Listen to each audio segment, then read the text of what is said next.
Hey,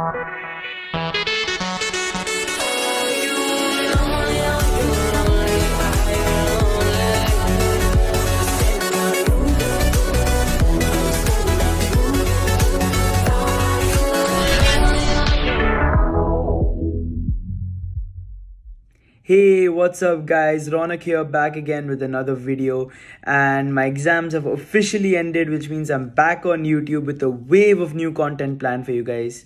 So last night I actually watched Ford V Ferrari or Le Mans 66 starring Christian Bale, Matt Damon, John Bernthal, just to name a few, and today I'll be talking about that movie.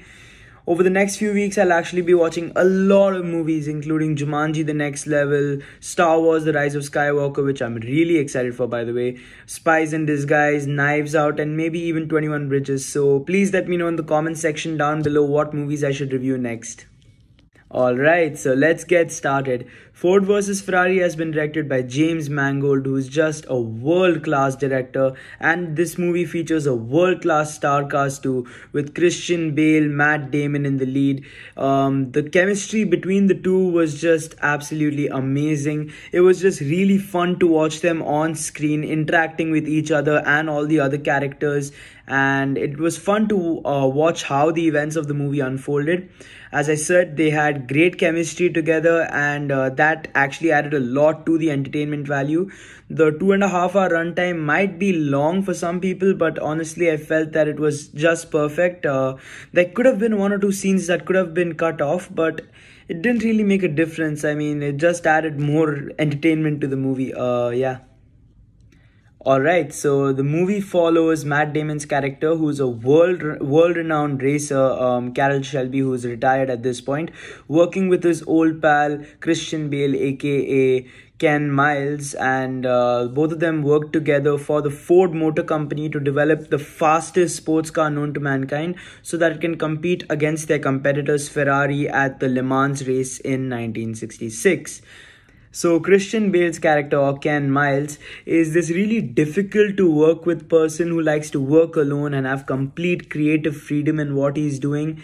He essentially is a lone wolf who doesn't like to be bossed around or ordered by anyone else. He doesn't play well with others, and that creates some really interesting and fun to watch character dynamics between himself and the senior executives at Ford, in particular Josh Lucas's character, and it overall leads to some really great and one of the most memorable scenes within the movie itself. So the acting performances in this movie, as I mentioned earlier, was just absolutely phenomenal, and definitely Christian Bale and Matt Damon's acting should definitely be nominated for an Oscar.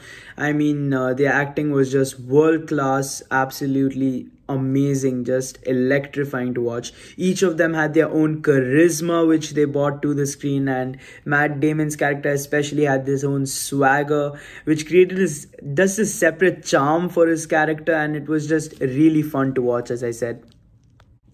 So the central conflict in this movie arises not because there's a villain or an antagonist per se, but rather because each and every character, and I mean each and every single one of them, has a different personality, different attitudes to life, different morals and values, which clash with one another and lead to some of the best character dynamics I've seen in any movie ever.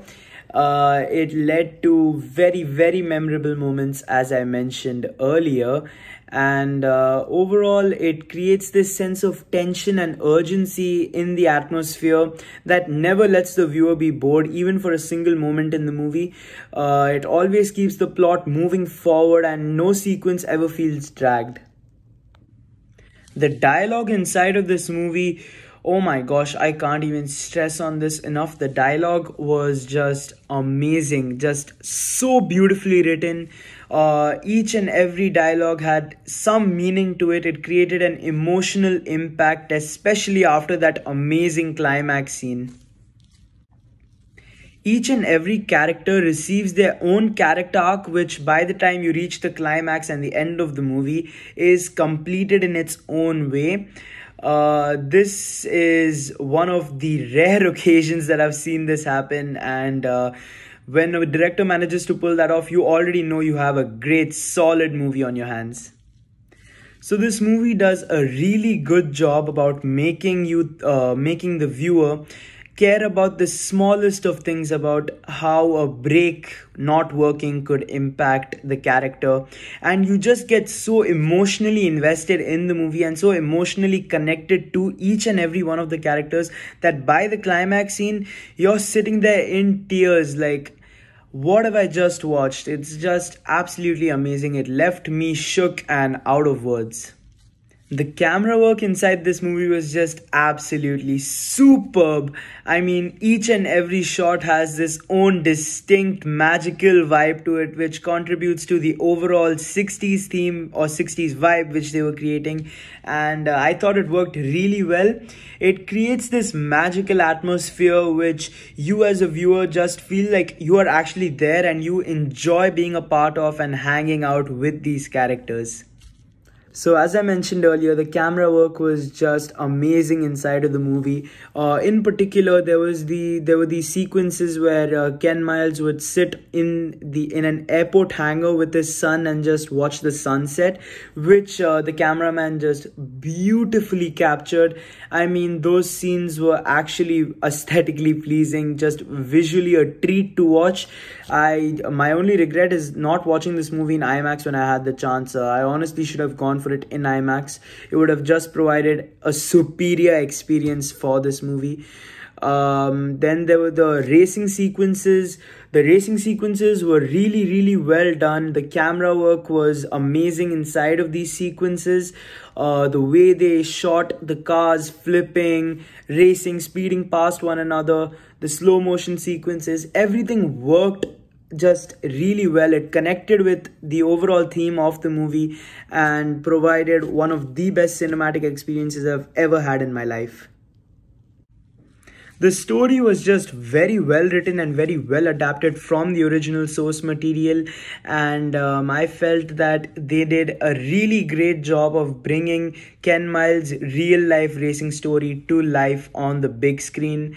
I actually researched a lot about Ken Miles and the whole Le Mans which happened in 1966, and I have to say that the movie did a really great job of capturing what happened in that event accurately and in a very entertaining way. Another factor that makes this movie so great is the director and his direction. I mean, he has a clear vision for what he wants this movie to be, and that is made clear to us as the audience. The plot is very tight and focused at all times. It doesn't feel like it's going off into unnecessary plot points, which a lot of movies suffer from nowadays. But this movie isn't one of them. It's just absolutely amazing. The background music in this movie was really well done as well. I'm not sure who composed the score, but whoever it was, they did a really magnificent job. It added to the 60s vibe and it helped to relate to the plot as well. I mean, overall, it was just a very well done and very enticing score. Now, lastly, I'd like to talk about Josh Lucas's character. So, as I mentioned earlier, he's one of the senior executives at Ford. And he actually has a problem with Ken Miles racing for Ford, as he's worried that Ken Miles may present a negative image of Ford since he's not the typical run-of-the-mill friendly racer, I guess. And he's portrayed as the antagonist inside of the movie. I wouldn't really call him an antagonist though, because you see where he's coming from. He makes some valid claims and valid points. So that's what the director does really well. He actually makes even the antagonist have a very clear-cut character arc, which helps the viewer relate to him and just understand what is happening inside of the plot much better. So overall, Ford vs Ferrari is this really great, well-rounded cinematic experience with amazing actors in the lead who have great chemistry with one another, Oscar-worthy performances by Christian Bale and Matt Damon, an enticing soundtrack that is absolutely a pleasure to listen to, beautiful cinematography and visual effects, great racing sequences that will never ever let you get bored, and overall it just packs an emotional punch. Some of the best written characters exist inside of this movie that by the end will connect with you emotionally on a level that most other movies fail to achieve nowadays.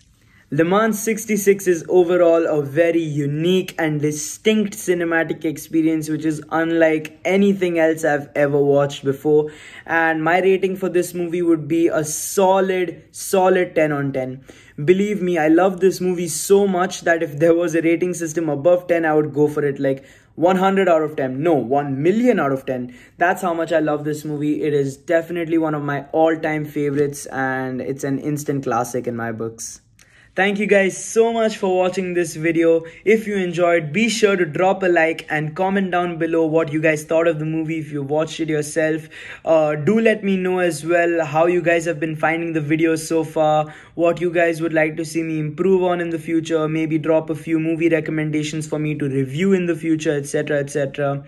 And with that said, if you guys enjoy this type of content, I would really appreciate it if you all would subscribe and click the bell icon to turn on post notifications to get notified whenever I post a new video, which by the way there'll be a lot of over the coming weeks, as I said earlier. And yeah, thank you guys so much for watching. Until next time, peace out. Tell me pretty lies, look me in the face, tell me that you love